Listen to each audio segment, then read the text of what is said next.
Hey guys, I'm Jesse Gros, and this is Bilgewater, and it's based on League of Legends, the video game. And this in the background here, this is a piece of concept art that my friend designed for the video game 10 years ago.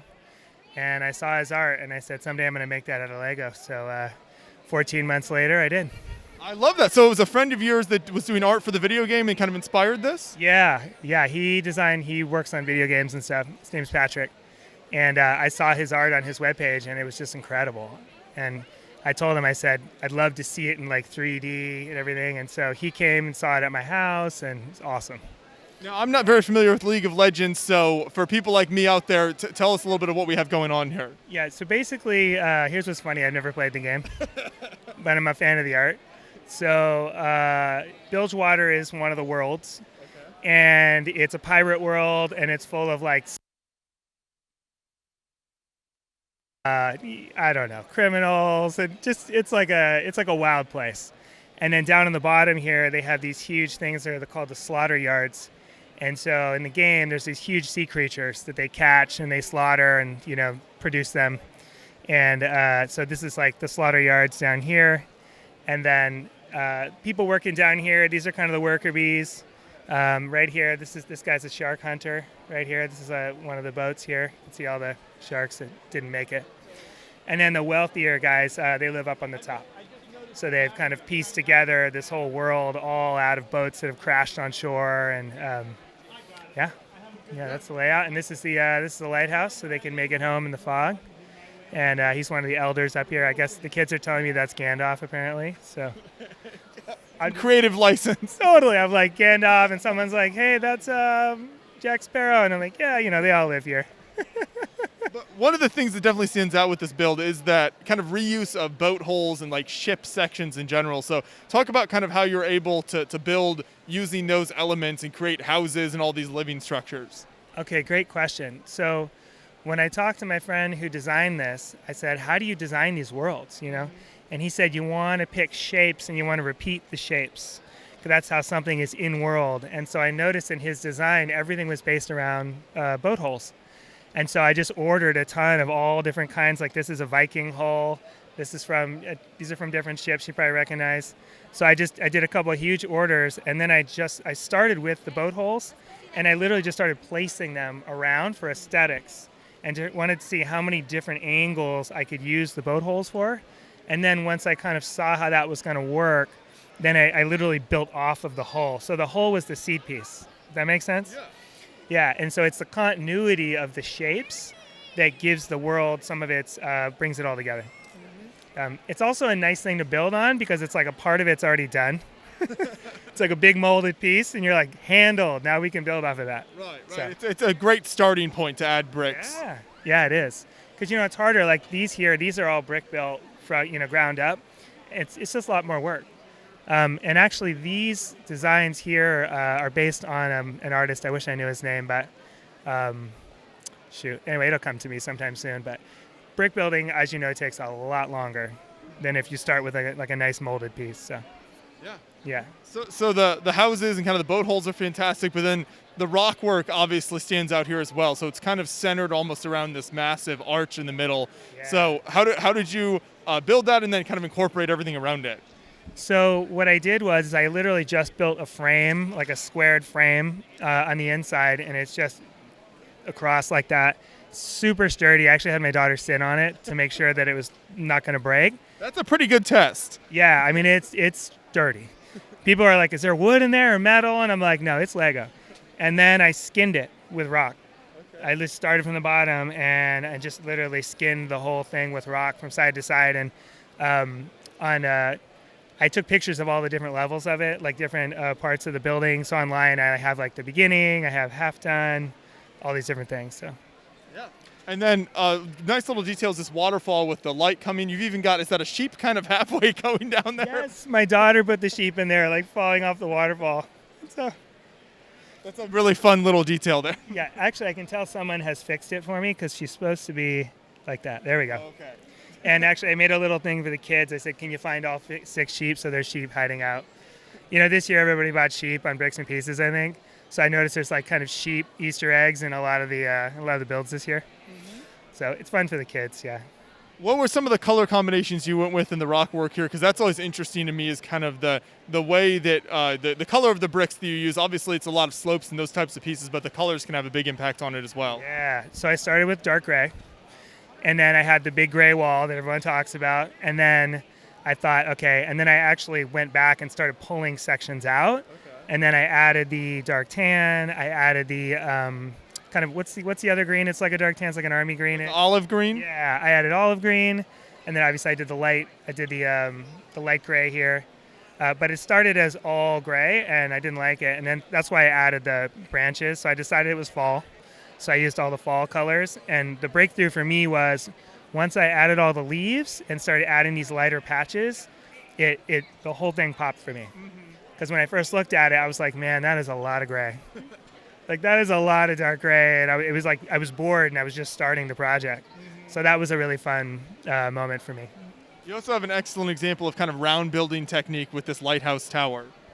Yeah, I'd never done this before. I went on YouTube, and there was a bunch of people, and I found one person that described it really well, and it's fun. It's actually a neat technique.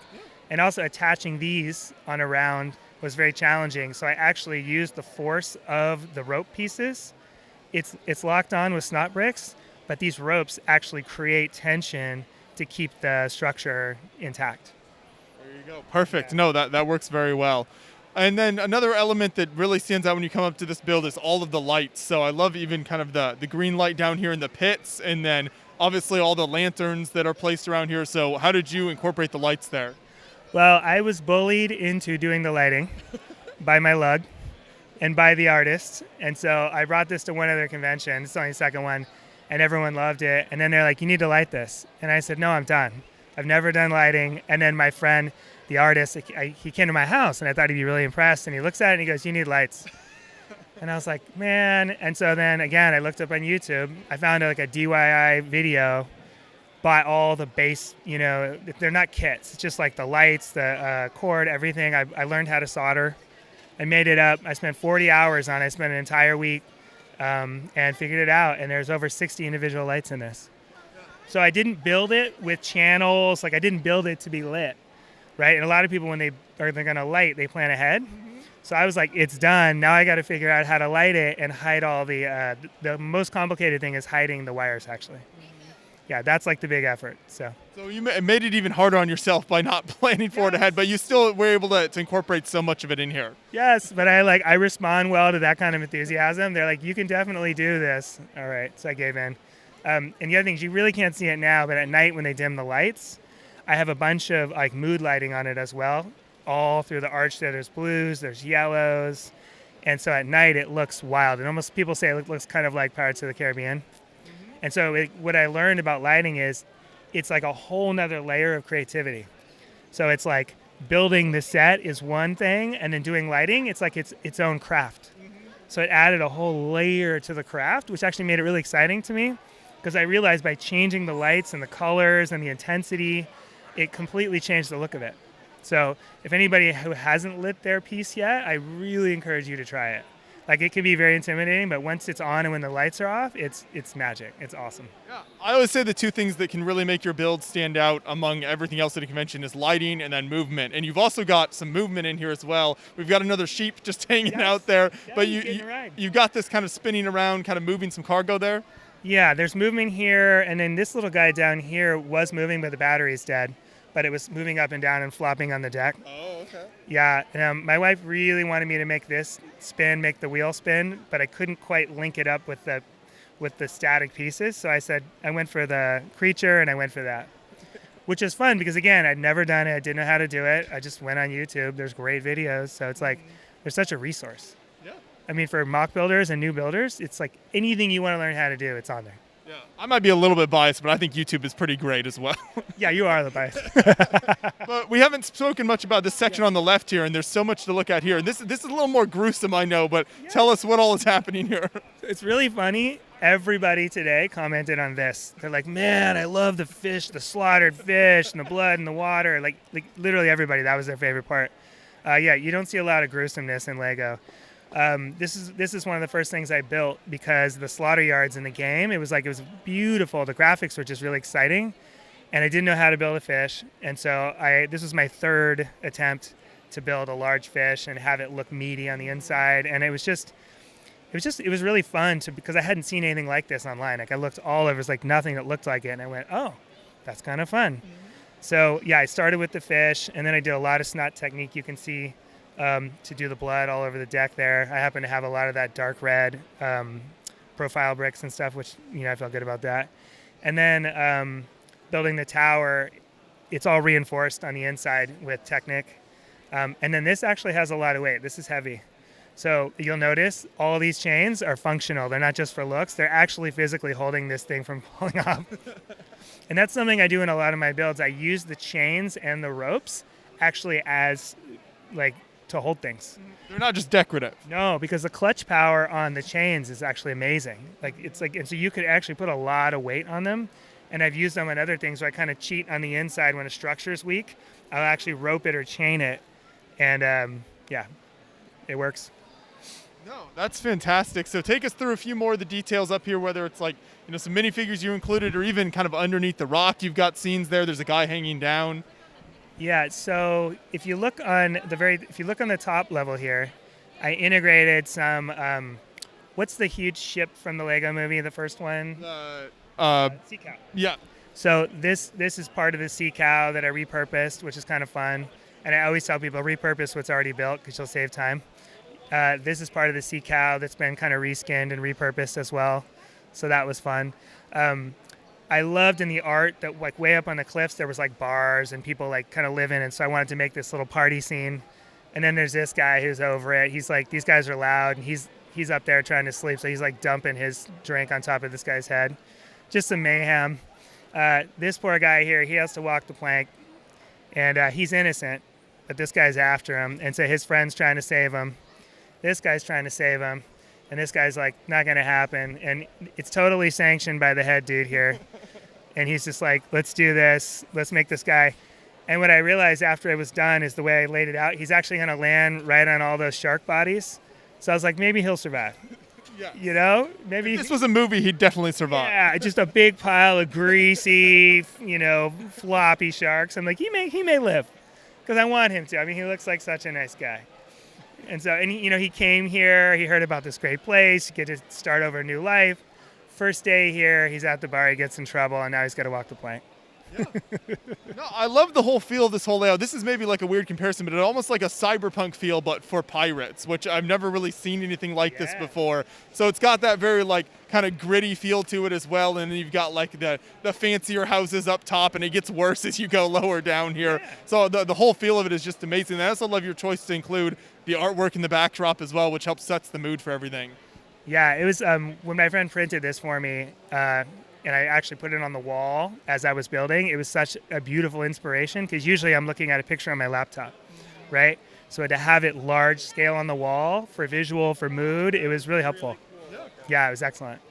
So what was set up like then at the show for you with all of these different elements of this? Everybody wants to know. So the whole thing is built on a table. It does not come apart. And I wanted it to be sturdy, and I couldn't figure out how to make the arch slide apart. I mean, I could have done it, but I just went, it's too complicated. So I built it on an IKEA table, and then literally when it was done, I went under the table and I unscrewed the legs and just carried the table away, slid it in the back of my Forerunner, and actually all the top pieces here, they come off. Okay. So these individual come off and they fit in here. That comes off, but everything else stays. And I slid it, fits barely into the back of my car, and then I drove 16 hours from California to get here. And there was one corner where I looked, and the whole thing was leaning about 5 degrees. And I got so scared, and I let my foot off the gas, and I was like, okay, it's gonna be. I just pulled over with my blinkers on, and then I made some more supports for it. It was hair raising, but remarkably, nothing fell off. I mean, a couple teeny little pieces, but all this stuff, it's, Lego's sturdy. Yeah. It's sturdy. People who don't know it are it's glued, right? And I'm nah. Mm-hmm. No. No, when you build it with kind of movement in mind, it's amazing the amount of support you can put in there. Yeah, well, like I said, I had my daughter sit on it. So before there was anything on it, because I thought it might go really high, and I have built Lego things before where you've got 50 pounds of Lego and it starts to droop, and I didn't want it to droop. So this thing, it doesn't. There's no flex at all, which is cool. Well, this is such a fantastic layout. So do you see yourself doing more League of Legends builds in the future, or kind of pulling from other forms of artwork? And where do you kind of get that inspiration from? Yeah, so I've done cowboy. I've done a large scale cowboy one. I've done a steampunk. I did this, like you said, kind of edgy pirate theme League of Legends.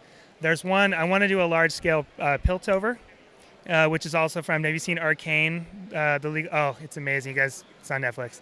So it's a world from League of Legends. They just made like a 8 or 10 series show about it, cartoon. Again, similar artists. My friend worked on it. The artwork for Piltover, people will know it. If they know League of Legends, they know what I'm talking about. It's gorgeous. So that's probably going to be my next project, but I'm going to need a large amount of this new color. It's like light nougat or something. It just came out. And so I'm waiting for that to come in a couple months. And once I have the color, I think I'll get to work on that as well. Great. Well, we'll look forward to that then. Hopefully we'll see that at another show in the future. But until then, keep up the amazing work. Thank you so much for taking us through the layout here. Awesome, man. I appreciate you guys. I've been watching your show forever. And so like 5 years ago, I started building as an adult, and I started with your show. Oh, great. And I found it online. I was like, I told my wife about it. I'm like, there's a whole world. I didn't know.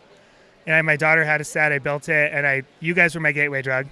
And so it's like pretty rad that 5 years later, like we're here doing this. It's awesome. I'm glad we could inspire this. I love seeing that. So that makes me very happy to hear as well that you've taken it this far and continued to build and increase your builds here. So thank you so much. My pleasure.